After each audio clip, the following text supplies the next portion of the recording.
Ready?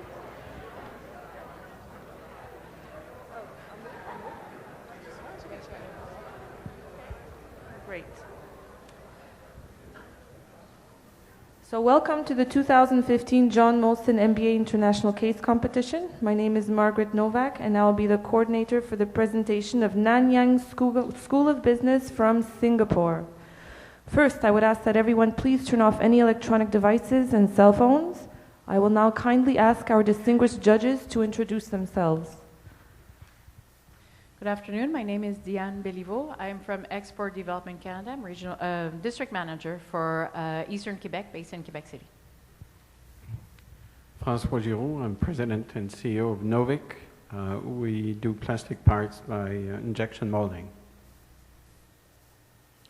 Good afternoon. My name is Doris Kohanek. I am Director of Business Development, Business Planning for Bombardier Business Aircraft Customer Services. My name is Nabil Beitinjani. I work in business intelligence, part of CGI, an IT outsourcer. Hello, my name is Mary Larson. I'm president of Larson & Company. We do strategic advisory work for CEOs of major corporations globally. Thank you. I would like to remind the Nanyang School of Business that they will have a maximum of 25 minutes to present its case. I will indicate to the team when 5 minutes and 1 minute are remaining. I will be seated there. I would ask the team to please acknowledge that you have seen the signs. After the presentation, the judges will have a maximum of 15 minutes for questions. I will indicate to the judges when 1 minute is remaining. If I may, on behalf of everyone present here, watching online and myself, we would like to wish you the very best of luck. Bienvenue au Concours International d'études de Cas MBA de John Molson 2015. Mon nom est Margaret Novak et je suis votre coordinatrice pour la présentation de l'École de Gestion Nanyang de Singapour. S'il vous plaît, éteignez tout appareil électronique ou téléphone cellulaire. Merci et bienvenue à nos juges qui se sont déjà présentés. Je veux souligner à l'École de gestion Nanyang de Singapour que l'équipe a un maximum de 25 minutes pour présenter son analyse. Je vais signaler à l'équipe lorsqu'il restera 5 minutes et puis encore quand il restera 1 minute. J'aimerais demander à l'équipe de m'indiquer s'ils vont bien vu le signal. Après la présentation, le panneau de juges a un maximum de 15 minutes pour les questions. Je vais signaler aux juges lorsqu'il restera 1 minute. Toutes les personnes présentes, les gens qui nous regardent virtuellement et moi, désirent vous souhaiter la meilleure des chances. You may begin your presentation. Vous pouvez maintenant commencer votre présentation.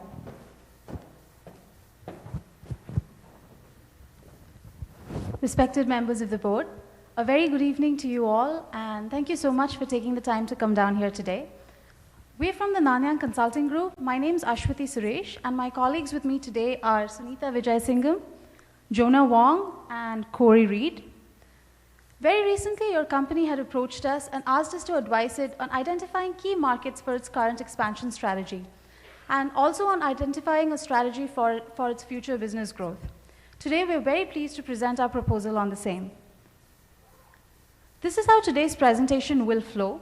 I'll spend some time to talk about the problem statement and the analysis of challenges, what we see as the main challenges facing the company today. I'll also briefly introduce the recommendations before passing it over to Jonah. He, along with Corey, will go through the details of each and every part of our recommendation, and they will then pass over to Sunitha, who will pick up on the key performance indicators, the financial analysis, the implementation roadmap, and the analysis of risks. I will then be back to wrap up, conclude, and open the floor for discussion. So let's get started. So the issues that we see facing the company today are both on a short-term and a long-term basis. On a short-term basis, you need to identify which are the key markets that you should be expanding to. Whether you should be focusing on the emerging markets, which have high growth, but also high volatility, and therefore high risk, or whether you should be focusing on the more stable, mature markets. However, of course, there is less growth in those markets. In the long term, however, given the rise and increasing demand for sustainable and renewable technologies, your company needs to develop its capabilities and position itself to answer this need. And that is what we see as your long-term challenge. So before moving on to the recommendations, let me just briefly go through the challenges. recently, due to the local recession, we've seen a growth slowdown in your local market of Brazil. And of course, the main challenge then remains how will you retain these domestic revenues? One good thing, however, to counter that is that you've been seeing increased demand from international markets, and that leads to your immediate concern of identifying which of these international markets should you be expanding to capitalize on this increased demand. Now, another main concern which is prevalent in any industry is, of course, competition. In this industry, you have competition both from low-cost Chinese players as well as from very established players such as Volvo and Daimler. So your main challenge here remains how to differentiate your brand from these different kinds of competition. And last, as I mentioned before, since there is increased demand for sustainable technologies, how exactly will you go about building up your capabilities to address this need? Now, in our recommendations, what we're suggesting is that Marcopolo should go forward with an equal focus both on your emerging markets and your mature markets. So in your emerging developing markets, you should be expanding by going into the country of Turkey, whereas in the developed markets, you should be expanding going into the US. And we feel that these two markets should also be interlinked, and Marcopolo can best interlink this by providing customized services and by initiating a fleet renewal management system, which my colleagues will later talk about. Now, in addition to all this, we also believe that there are in-house capabilities that you need to develop. So you need to transform the entire organization to a more shared service organization format, which will enable you to realize maximum cost benefits. Now, to elaborate on all these points, I'll pass over to Jonah. Thank you, Ashwati. Now, what Ashwati has shown you is all that you are facing right now. You have several big challenges ahead of you in terms of the developing market and developed market. You have big challenges in terms of low-cost competitors. And for us, we think that you need a dual-pronged strategy to tackle both in terms of the developed market and the developing market. Now, we cannot forego any of this market because there's just too much risk involved in not targeting either of these markets. So, for us, we will recommend, as Ashwati has said, to go into the emerging market of Turkey, because Turkey is a big and wide open space ripe for competition right now. None of your major competitors are in there right now yet, but I'm going to explain a little, Corey is going to explain a little bit more how we can enter into the market. And also in the developed market. Now, you may think that we're already in the developed market, right? There are a lot of buses, and why are we going there?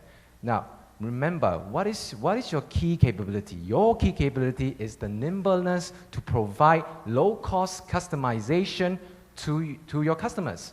And therefore, you can actually leverage on this strength to go into the US market. Remember, you need to leverage on your strength to be able to move the masses globally on the global scale. So it's not just providing buses anymore, it's also providing other solutions that caters to their need. Now, and so when we think about solutions, we also think about the new one, the Fleet Renewal Management and Fleet Renewal Management Program. Now, what is this essentially? It's a recycling program for buses.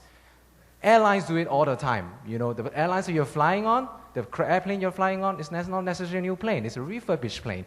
And therefore, why do they do this? Because first of all, it's very expensive. And buses, in order to create a sort of a critical mass for a profitable company, you cannot start off with like 2 buses. You have to start off with a fleet of 50 buses, of 100 buses. And that costs quite a bit of money. And to help businesses to be able to scale up quickly, you can offer fleet renewal management services, and I'm going to show you how later.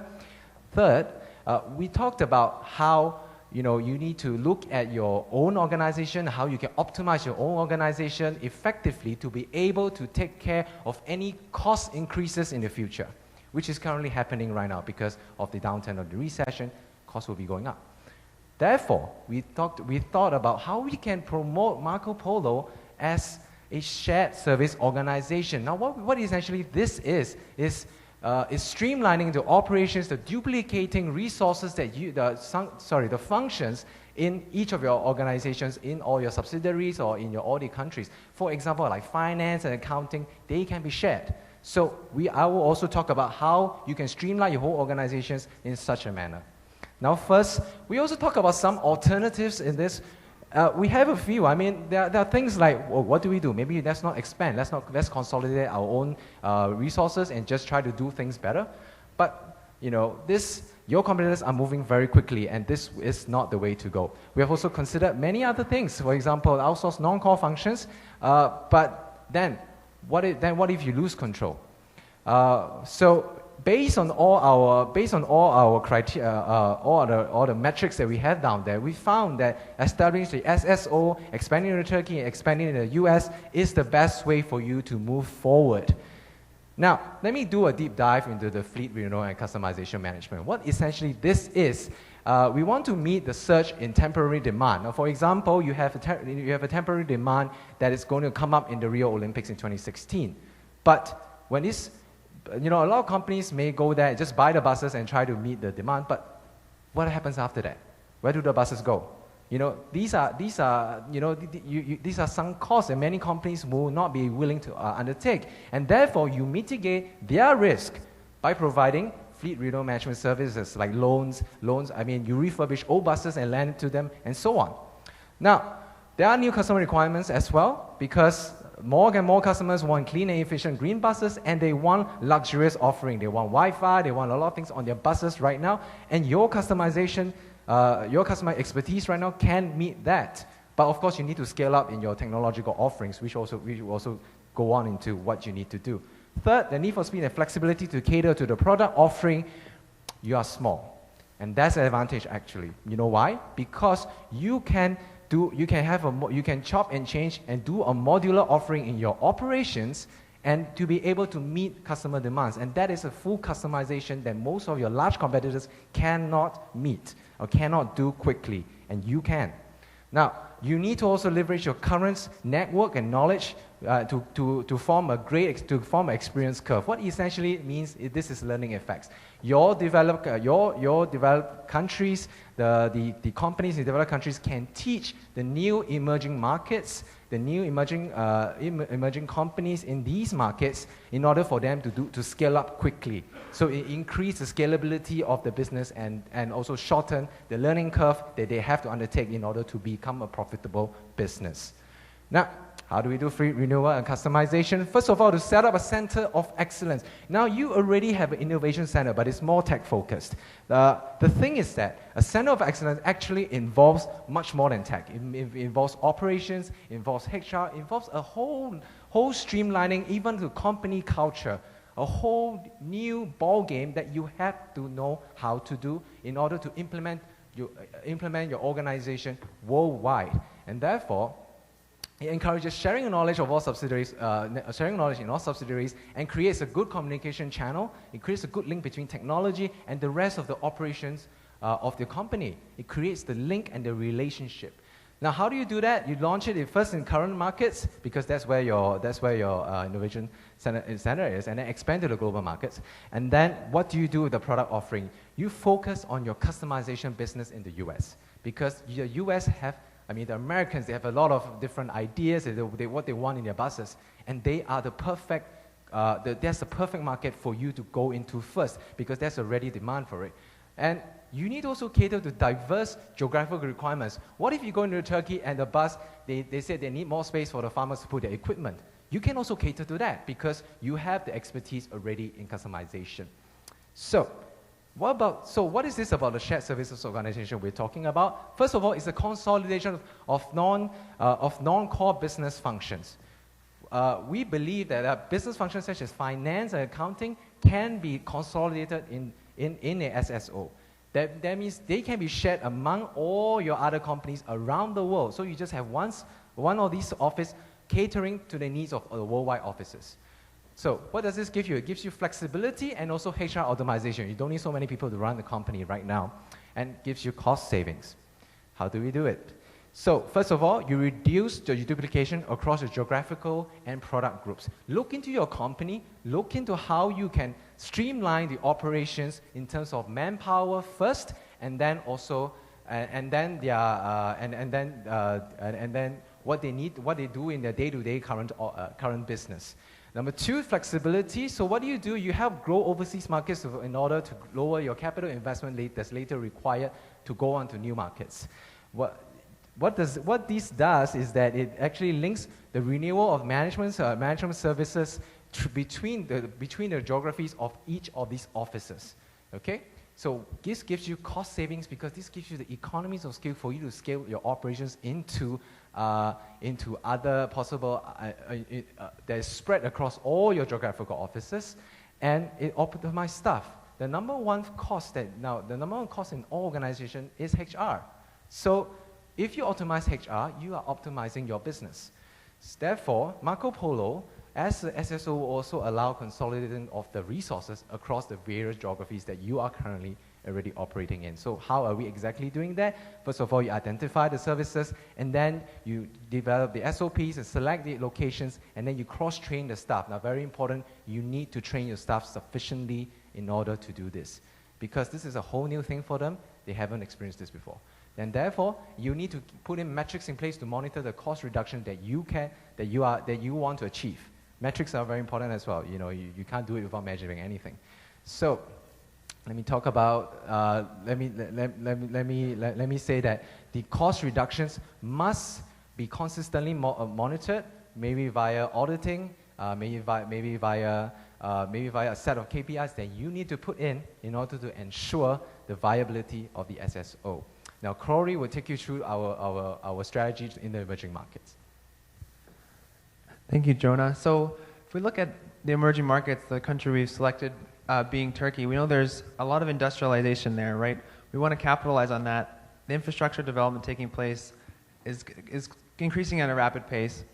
And in the future, there'll be a high demand for bus fleet services. On top of that, there's a well-established network of good roads. So a lot of countries, perhaps if you look at Southeast Asia as an example, some countries, they're expanding very fast, but their network of roads is just not there. The traffic congestion is quite heavy, and they don't have the forward looking for the bus fleet. So that's why we selected a country like Turkey.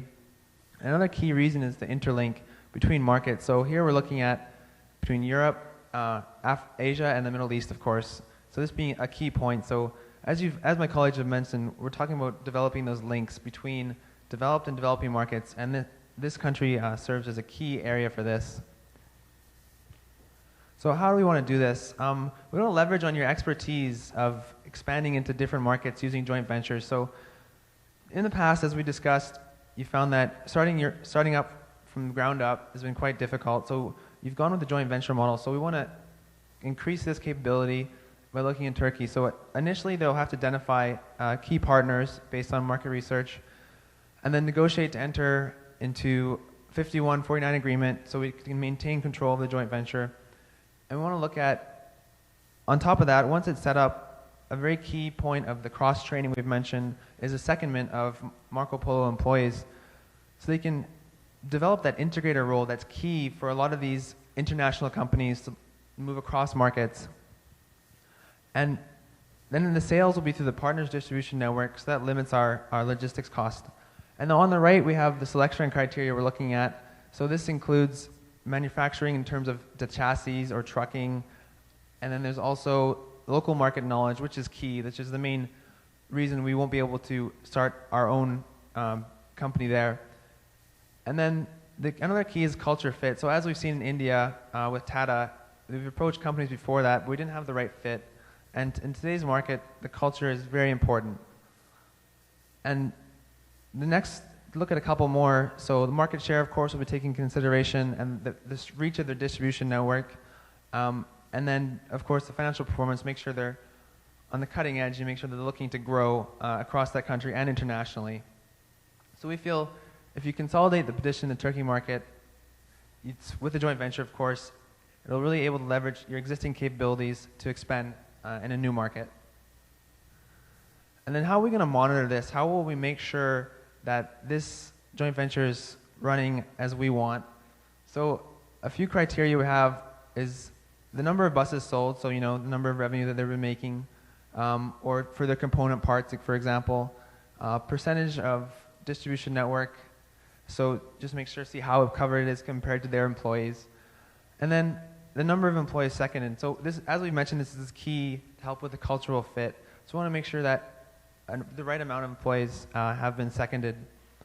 And then certain targets we'll have to measure, including QA testing, so we want to make sure they meet the QA targets. And then, of course, production level targets. Make sure they're able to ramp up, make sure they're able to scale to meet our sales targets in the local market and internationally if needed.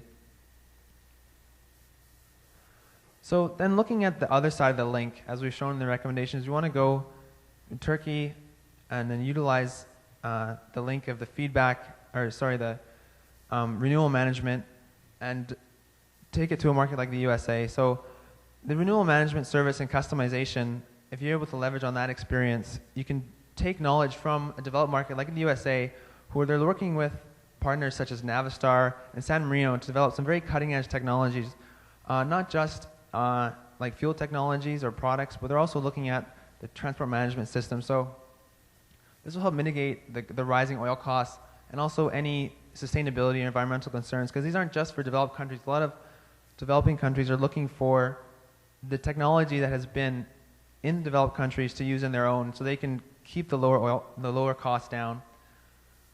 And so this also helps us with the transit management system, because the U.S. is leading edge on this with the Department of Transportation. So we want to work with them to help develop the transport management system.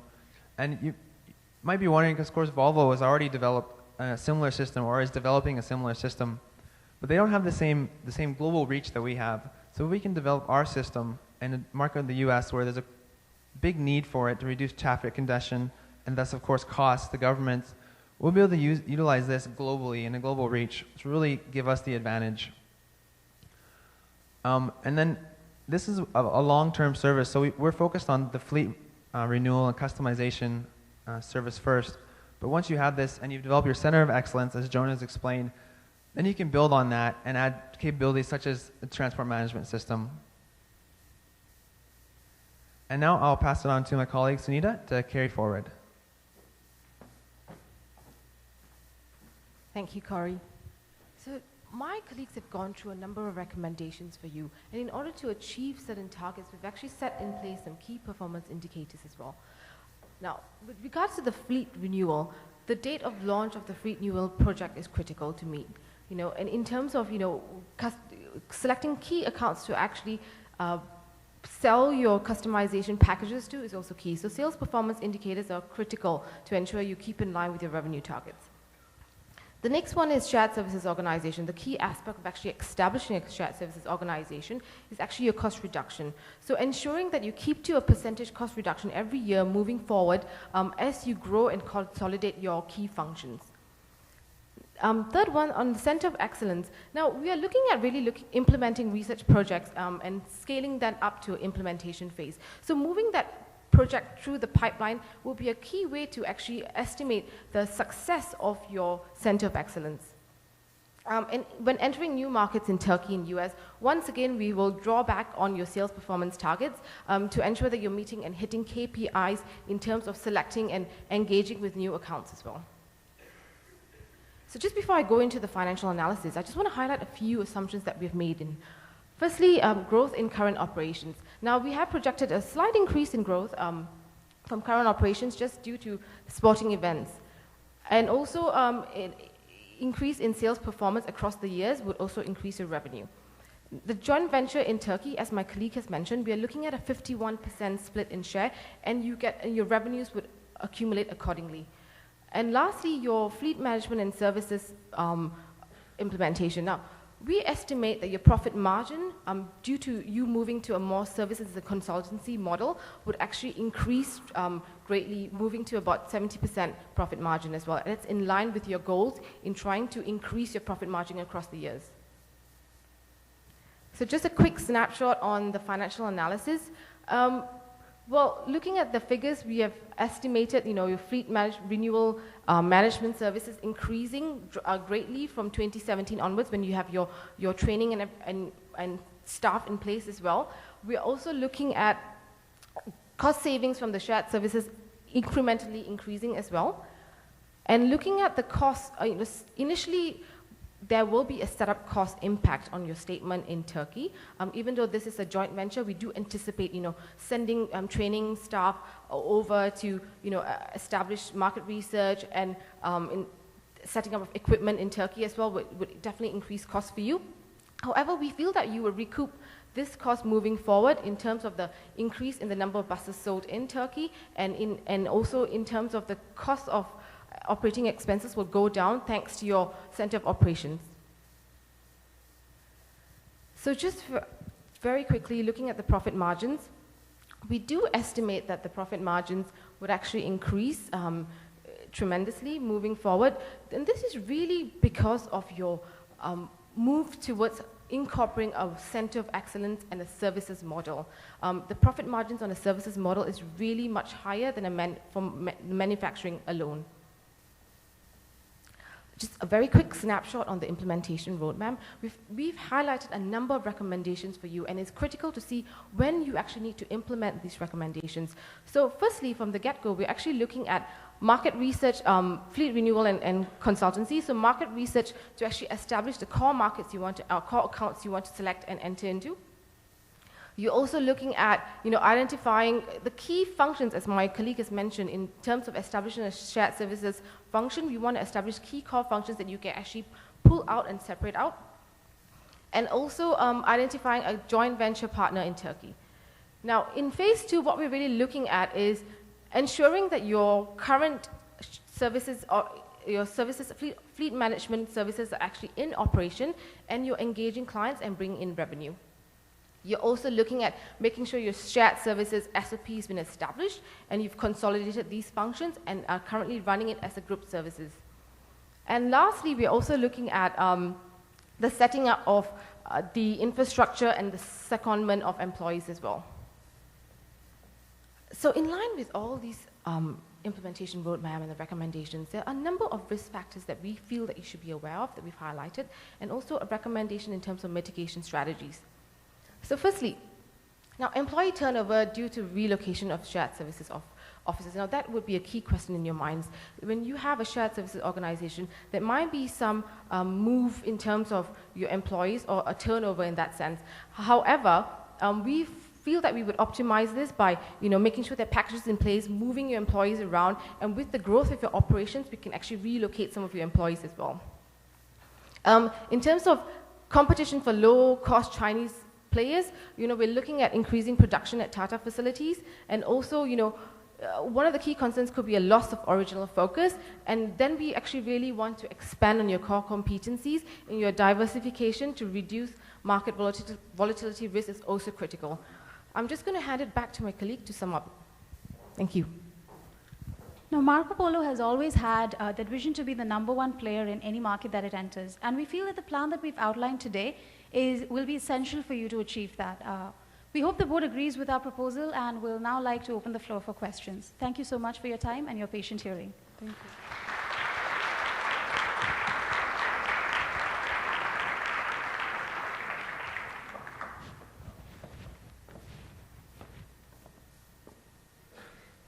Thank you very much for the presentation. I have a question on the expansion in Turkey. I'd like to know if you can expand a little bit on the type of JV partner we should be looking for, since we produce mainly bodies of buses and not chassis. So what type of operations are we looking at in Turkey, and the type of JV partner? I can take the question. So we're looking at, specifically as we've seen in other countries like India, we're looking at someone who has a chassis manufacturing capabilities, or who is in the process of developing it. So as we know, there are players in Turkey, but we don't know, we'll require additional research to see exactly what stages of development they're in. I mean, if they offer the whole package of the entire bus product, or if they just sell certain components. So, but of course, if the chassis manufacturing isn't available, then we'll look for someone who has a wider variety of products, not just the chassis manufacturing. In your recommendation to develop a chain of centers of excellence, how many of them would there be, and would they all follow the same business model, or some would be JVs and some other not?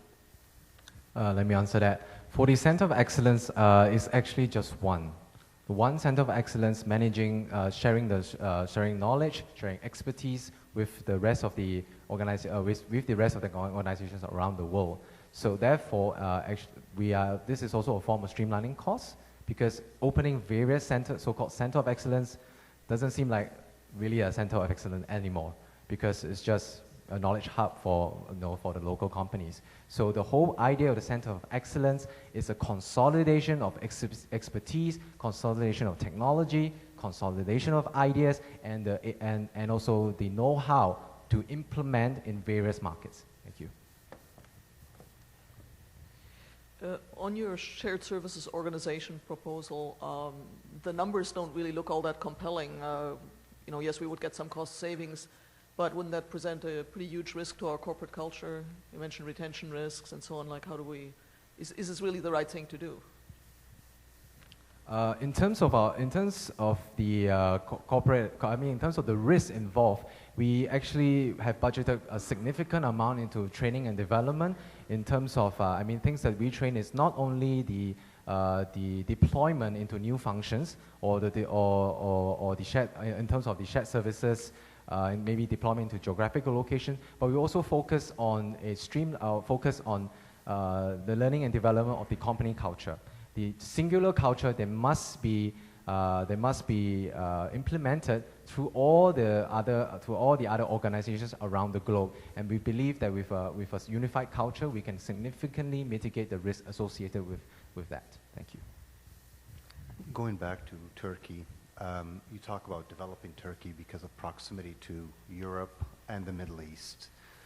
Given all the turmoil right now in the southern countries like Syria and Iraq, how do you see that unfolding? So the reason we selected Turkey is because it would be a good starting point, to develop the local expertise in the market and to understand the various cultures, because as we know, there's, like you mentioned, a link between Europe and the Middle East, for example. Of course, expanding beyond Turkey in the longer term would depend on various political situations and the risks involved. But we think if we can focus on Turkey itself and get the foothold in that market, then we'll be in a good position to reach out in more of a phased implementation, depending on, of course, the geopolitical situation in the country. Turning to the U.S. market, we already have JV partners in Navistar and I think it's San Marino. Yeah. What is it that you expect from them, and are they ready? Do they have the capabilities we need to help us do some of the things you talked about in terms of going after system selling and complete transportation systems for municipalities and governments? So the reason one of the criteria for selecting the U.S. is because of as you mentioned, the San Marino joint ventures and Navistar. So Navistar is on the cutting edge of technology, looking at alternative fuel cells, and then they're also working to develop, or San Marino is also working to develop the transport management system. So they're both on the cutting edge of technology. That's why we want to get into the U.S. With our joint venture partners. Of course, if we didn't have joint venture partners in the U.S., it would be a lot tougher to leverage on their knowledge. But with our Center of Excellence, it can also include the knowledge transfer, so we can build up, the technology that they've given us, link it, from a developed country to an underdeveloped country, to basically share the knowledge that they've had. So it wouldn't be them perhaps distributing, looking for the sales specifically, but we're leveraging more on the technology aspect. With regards to the fleet renewal program that you're suggesting, I'm not sure I understood correctly. I may have understood that it's to modernize someone's fleet, a contract to modernize someone's fleet, but I may have also understood that it's a little bit like Volvo is doing, where you would be purchasing the old fleet to replace it with the new one that you're producing. If this is the case, I would like to know your plan on financing the purchase of the fleet, and then how you proceed to sell an old fleet, and what you would do if you're stuck with an old fleet that you can't sell. Let me answer that. So our fleet management program is actually not like Volvo's, because Volvo's are involved by purchasing old fleets and then you renew and then you try to sell it off to other people. So for us, we actually what we propose to you is to just not go into the buying of the buses, to just go ahead with the new renewal part come in as a consultant to help renew people's, for example, or to be the middleman in order to link the buyer and the seller with your extensive knowledge in all the markets, and introduce to them the service of fleet renewal, because that will be necessary. Because most of the time, what I can imagine is that a lot of perhaps if a bus company in an emerging market wants to purchase a big fleet of buses from a developed market, this always happens. The buses from the developed market may not be configured for use for the right purpose for the emerging markets, and that's where you come in. You can help customize in terms of the usage, because that's your expertise. You do it faster than anybody else, and you need to sell this as a service to bus companies around the world. Thank you. Sorry, I just want to add, just to paint an example as well, a real-life example. Now, SQ is known for renewing their fleets every 10 to 15 years, and what they do is they actually, Singapore Airlines, sorry, and what they do is they actually sell their fleet to actually perhaps Qatar Airlines. Qatar Airlines comes in, inspects the fleet, and then they will change it and customize it according to their needs. And so they will engage a supplier or a service consultant to actually do this for you. And this is what we envisage Marcopolo to do as well. Thank you. You ask us to get into new ventures like that, get into Turkey, get into the US. What happens with our business in India in the meantime, and what are the risks we are incurring if we take our eye off the ball? We do not, well, what we are recommending you is the new businesses. Of course, we're not asking you to take your eye off the wheel. Because remember, your partnership with India is very important, because they are able to give you the knowledge to create cost savings in your organization in terms of building the buses, and that's the whole point why you signed a joint venture agreement with India in the first place, because you need some knowledge in order to beat the Chinese competitors out there who are, well, if I may say that, really defeating you in a lot of countries. And you need to create the relationship with Tata. Now, one of the things that in our risk analysis slides, we have also introduced, for example, if you want to go into Turkey and you do not find a suitable partner, super local partner to partner with, you can always look for players like Tata.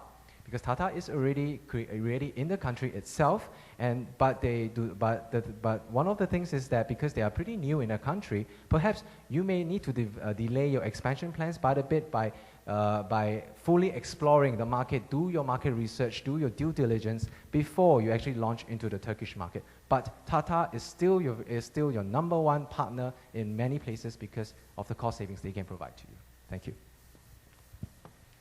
You mentioned that our margins would improve as we get more into services. Can you elaborate maybe a little bit on that? I'm not sure I followed your numbers there. What do you think the margins in the services side are versus the product side? And how do you see that mix changing? And how long would it take us to actually significantly impact our bottom line? Okay, so let me just explain that. So what we envisage is that when your services, when you establish your fleet renewal and customization management services, that actually kicks in 2015. That starts really slowly because you're using your existing staff and you're training them to actually go out and actively seek new accounts to do your fleet renewal services. Now, moving forward, though, we envisage that actually in 2017 onwards, we see a bigger jump in terms of your fleet renewal management services revenue, just because we envisage it will take about a couple of years for you to actually get that account management setup going, and then moving forward we see a greater jump in terms of the revenue you're able to bring in from your consultancy services. So in terms of that, we do envisage your profit margin actually does increase quite a bit moving forward. Thank you. You talked about working with the Department of Transport in the US to work on transit management systems. Could you please elaborate how you see that relationship working and how long it would take to start seeing revenue out of that? For the relationship part, because the Department of Transportation excuse me, the Department of Transportation in the US is well respected around the world. And they are one of the, and since they are one of the first in the world to do transit management research and also call for tender for transit management projects, you are actually very, if you can scale up your operations and expertise to be able to cater to that, you will essentially be leading the world market in terms of catering to this transit management market. Now, of course, you may also say that Volvo may be doing something very similar, but what Volvo is essentially doing is providing the buses to meet these transit management needs and not developing the transit management knowledge. So for us, what we perceive for you is that you move into a kind of a consulting kind of role in terms of transit management. Now, as for the profits, can we go to the numbers? Now, as you can see, for the profits itself, it is a very long-term kind of thing. Now, we of course do not have the timeline in terms of the development, how the Transport Authority of the U.S. is going in terms of the progress of this project. But in our analysis, it will probably take around 3 to 5 years. So we need to start capabilities right now in order to meet the potential tenders that will be coming in, and it is coming in. Thank you. If I could just quickly add, so the reason we wanted to build the Center of Excellence immediately was for something like transport management. I mean, going forward, there's always going to be new systems under development, new technologies available. So we have the Center of Excellence, and we can really leverage that to incorporate transport management, for example, and then working with the Department of Transportation. If you can't work with them directly, there's always we could as well partner with companies that are looking into this space in the U.S. or in other countries if all else fails to work with the Department of Transportation. If we could go back to the financials, please. I have 2 questions. One of them is that I see that it's hard to see, but the fleet renewal management services actually end up being more than our revenue from current operations by 2020, by about $500 million, I think. Is that right? 2.5 billion versus 1.9 billion. Yes. Is that correct? One of the things that I was curious about is, do you see the potential for any cannibalization of our current revenues coming from the fleet renewal program? And my second question is, you're up to something like $5.6 billion by 2020. To what degree have you expanded share of market, and how realistic is that? Okay, so just to explain that, in terms of the revenue figures for fleet management services, we have actually, because we're doing this in a global rollout, hence we are starting slow in the first couple of years, then growing expansively moving forward. Now, there will be some degree of cannibalization, admittedly, but in terms of, instead of your competitors coming into your market and eating your share market, what we are thinking of doing is actually using your existing fleet and optimizing the fleet that you've sold to actually customize it and resell that fleet back.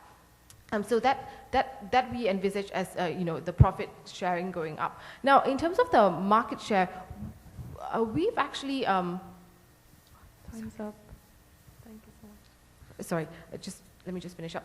We've actually taken a very conservative approach when it comes to the revenue share from current operations, just because we don't have any figures, depending on the Brazil economy, we don't have any figures moving up or going up. So we've done a very